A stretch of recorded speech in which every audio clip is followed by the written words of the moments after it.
They called it the Great Reset. They told us it was about building back better. But what they didn't tell us was that their idea of better meant billions of us gone. The COVID pandemic was never about public health. It was the trigger, the catalyst, the manufactured crisis that would allow unelected global bodies like the WHO to seize unprecedented legal powers, while the WF and UN moved to finalise their dream of a one-world government. But we the people stood firm. Through censorship, coercion, lockdowns, mandates, gaslighting, the most coordinated psychological operation in modern history, we refused to bow. Maybe there is a Geneva, Swiss syndrome, but definitely there is a UN syndrome. Because people are so afraid of what's going on because the United Nations is occupied, that people in there don't understand. Those who understand keep quiet or try to speak in different ways to help people to wake up.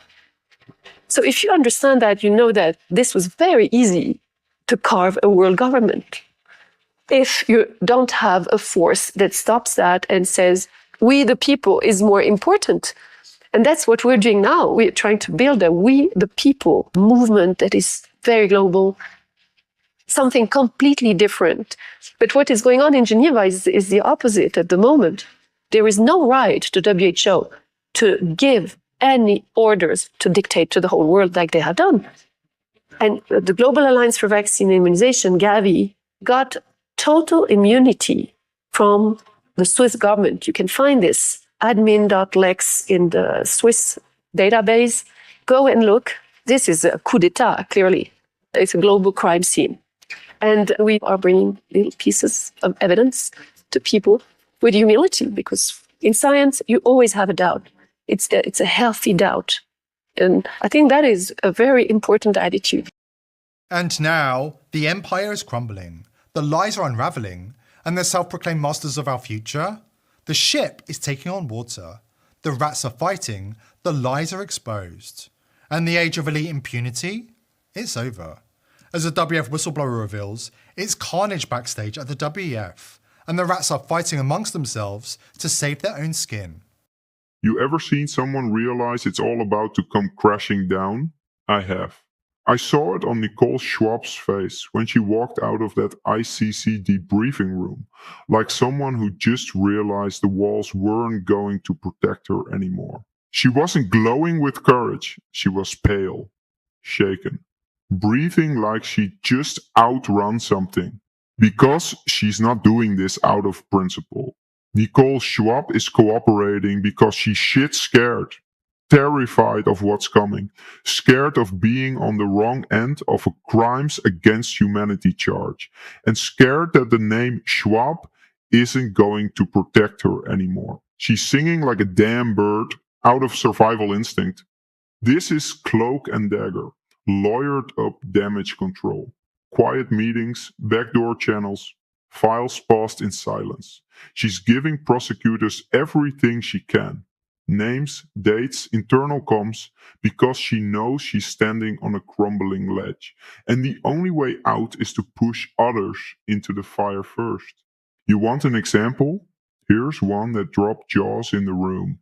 She described the World Economic Forum off-record gathering in late 2019. Davos again, of course. Klaus was there, along with reps from WHO, Gavi, a couple biotech CEOs.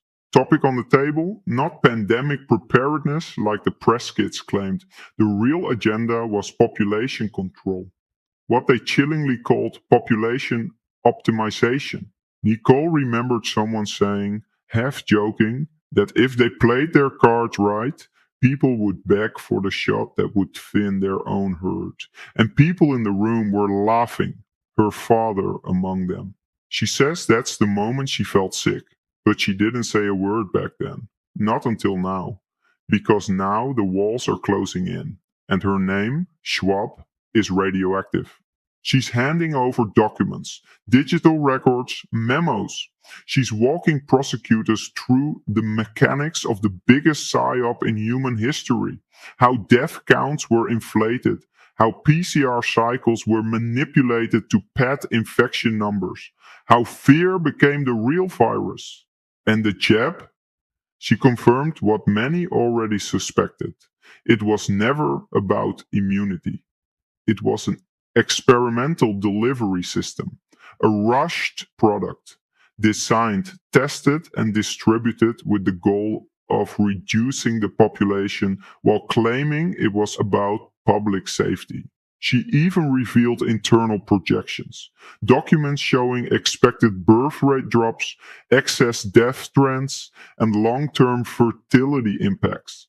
The language was clinical, cold, like they were managing livestock, not human lives. And Nicole kept quiet about all of it until now. She's not alone either. Others are flipping too, opening up the vault. Old staffers, previously loyal, are turning tail because they all feel it. The ship is going down, and everyone's scrambling to save their own skin. Some are trying to disappear. One WF executive caught a private jet to Dubai last week using a forged diplomatic passport. He didn't make it past customs. Nicole's not running, she's negotiating, and we're finally getting a glimpse of what they were planning all along. It's ugly, it's evil, and it's not over. Not yet. Geneva may be the headquarters of the globalist elite, but the crime scene extends around the entire world. And we won't rest until justice is served and a reckoning is delivered. Take New Zealand, for example. Jacinda Ardern ruled one of the most corrupt WF-infiltrated vassal states during her time in office. And the fingerprints of the global elite are all over the crime scene. Former New Zealand TV presenter Liz Gunn published an update about one medical clinic in New Zealand, where 30 people received a COVID injection on one day, and all 30 of these people died within the same close time frame. Mainstream media would like you to believe that this is just another coincidence. We saw their jab date. We saw their date of death. Let me give you just one of many examples. On one day, 30 people were jabbed on the same day at the same location. All are now deceased. And their deaths are in close temporal time proximity to each other. That's 30. That's all players in a rugby match on the field suddenly dead. You see, statistically, the numbers of deaths we saw cannot be attributed to natural causes given same site and same date of vaccination. It would be, what they say statistically, highly unlikely. We are calling for an inquiry. Not just any inquiry, a full-blown criminal investigation leaving no stone unturned. New Zealand is a crime scene. Jacinda Ardern's government knew that the jabs were poisonous, and yet they pushed them on the public regardless. Meanwhile, Ardern was gaslighting the people that she was supposed to be serving, telling them to trust the government as their only source of truth. We will continue to be your single source of truth. We will provide information frequently. We will share everything we can, everything else you see, a grain of salt. If you still don't understand the forces tightening their grip on our civilization, the ones rewriting reality in real time, erasing truth, and enslaving minds, then there's nothing more I can say. But if you're here, listening now, I know you do get it. You feel it just like we do. That's why you're tuned in. That's why more and more people are waking up. The illusion is cracking, the elites are running scared. And now more than ever, we need your voice. Help us spread the signal. Share this episode, subscribe to the channel, spread this video far and wide, and join the People's Voice Locals community. Support the mission because together, we are the firewall. Today's video is brought to you by IPv6ers. Are you a content creator who wants to publish information online without Big Brother spying and censoring your every move? IPv6ers is set to revolutionize the way information is disseminated on the internet by eliminating the need for big tech companies to provide unreliable, overpriced services such as self-hosting, email, and data management. IPv6ers enables an easy and accessible way for you to host your own web and email server with direct end-to-end connections and enhanced security. This means no snooping from Big Brother and no interference from the technocratic elite. If Hillary Clinton can get away with running her own server, why shouldn't you? Go to thepeoplesvoice.tv/IPv6 to sign up, or click the link below this video to take back control of the internet and win the info wars against the globalists. If you like our content, help support our sponsor IPv6ers and go to thepeoplesvoice.tv/IPv6 today. Thank you IPv6ers for making this video possible.